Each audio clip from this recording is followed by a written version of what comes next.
Good morning. We're standing in front of a beautiful Tatum Highlands home that's 3 bedroom, 2 bathrooms, split floor plan. No carpet in this one. It has nice tile throughout and engineered wood in the bedrooms.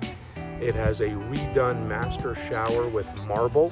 It has a heated pool in the back with turf, removable fence, fire pit, covered patio area. The kitchen really open with vaulted ceilings. It has white cabinetry, granite counters, and it flows right into the family room.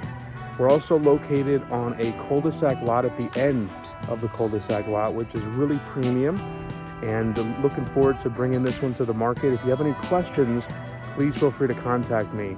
Have a great day.